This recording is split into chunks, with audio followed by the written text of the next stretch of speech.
Hi, Elle Ingalls here at elleingles.com, pressure-free.com, and we're going to talk about, whoa, as you fall on my computer, let's get that set up a little better.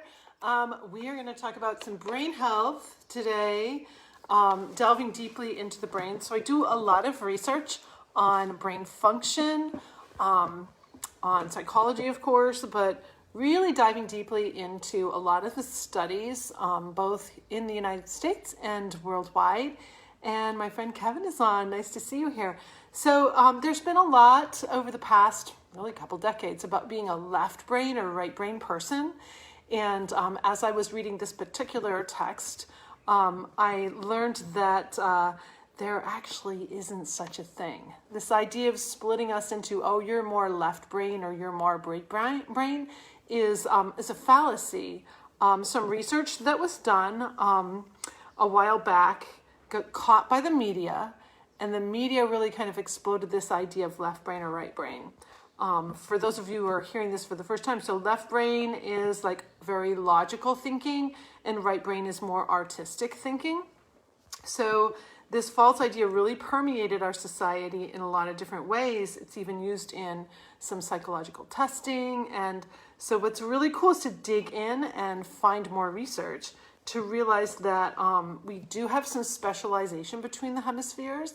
But even something like math that people thought was more of a left brain thing, mathematicians tend to have activity going in both hemispheres when they're working on those kinds of things. So I think this is pretty interesting because with the pressure-free method, part of the promise is that you're going to be able to unlock more of your brain to use.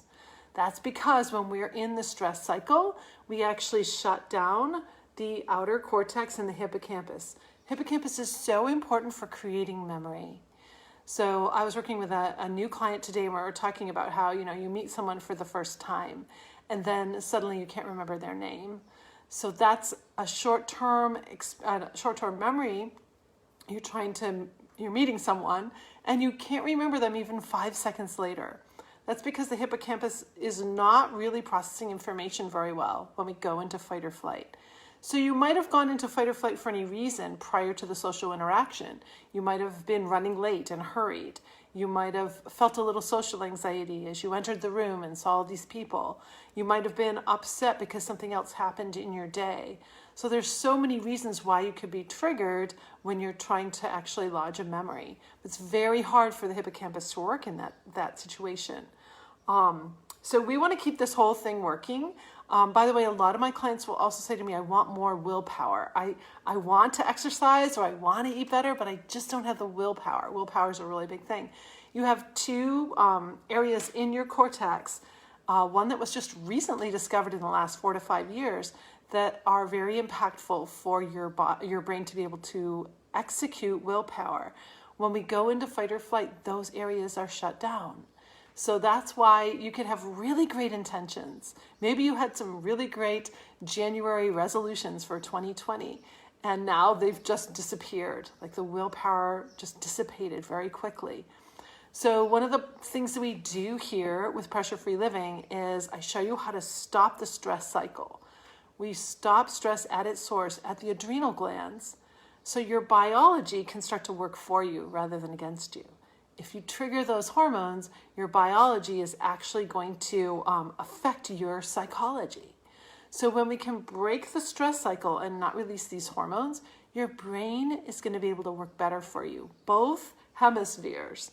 Any kind of logical information, lodging memories, retrieving information, remembering the names, everything that we do with our brain can work at such a higher and more effective capacity if we're not triggered with the fight or flight stress hormones. One neurobiologist that I was following about 10 years ago, quite regularly, he describes it like this. When we trigger fight or flight and we're in that adrenaline phase, it's like we've lined up all our neurons on the edge of a cliff. And it just takes the slightest change in blood pressure and they're dying. So we want your neurons to be healthy. We want every cell of your body to be healthy. Except the ones that are supposed to slough off and die. And you're always replacing cells. You're always renewing. However, that whole process is retarded and it diminishes when you trigger fight or flight, when you're in fight or flight. So brain health is like, it's just something always on my mind. When I can help a client experience better brain health, feel like they're not really that stupid, that they can remember things, that they can remember names, it's a really incredible breakthrough for a lot of people. Memory is something that can so much enhance. I bet you can think about a time that you took a trip or went somewhere and you sort of remember it, but the memories are a little bit hazy. And what I've found in my clients, especially those who have a little bit of travel anxiety, and most of us do, like if you're taking a plane, it's that hurry up and wait. We're triggering stress hormones for all kinds of reasons when we travel. So a lot of times people become ill, or they just don't even remember their vacation very well. And it's because there's a lot of stress going on, different kind of stress than what we're under when we're in our normal work days or school days. Vacations are different stressors, but we're still releasing those stress hormones. So we've noticed as a family that since 2010, we have far better memory of the things we've done. Like we really remember it. And so much of our life, we kind of shut ourselves off to even being able to lodge those memories because of these stress hormones. So anyway, I just wanted to kind of debunk the whole left brain, right brain thing and say that there's so much more to this. The key to that, what I really think about is not so much left brain, right brain, but more, are you in fight or flight? Are you using your limbic system, or are you using your entire brain? Are you thinking logically? Are you making good decisions? Do you have the willpower to do your day the way you want?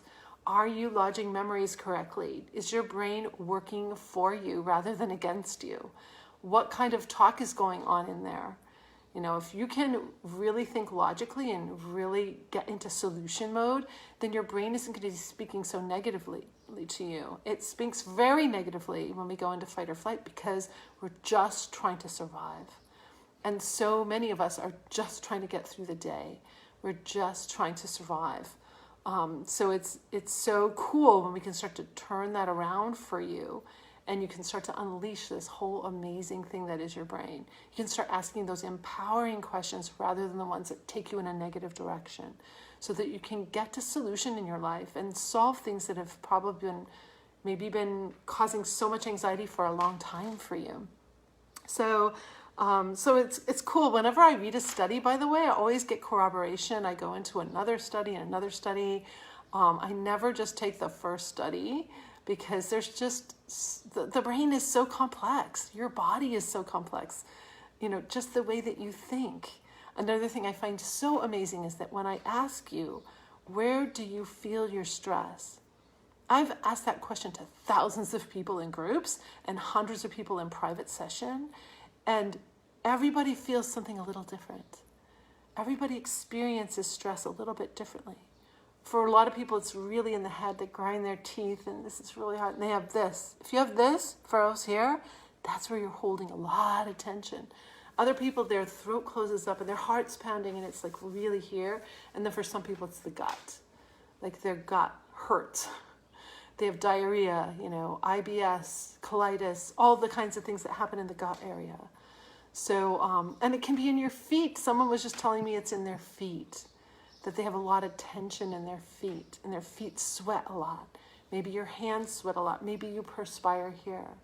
Maybe you get big pit stains. Everybody's different, and people experience things differently. So for you, it's very unique, which is why my program is so cool, because I've created tools to help with all those different unique ways that we feel our stressors, and what those stressors are and how to deal with them. So just a little brain health today. Psychological science here. A little textbook I've been going through that leads me to more and more studies, which is fun. So I see some great people on. My cousins in New Hampshire here. Laura's here. She's a friend from New Hampshire. Kevin, so glad you came on today.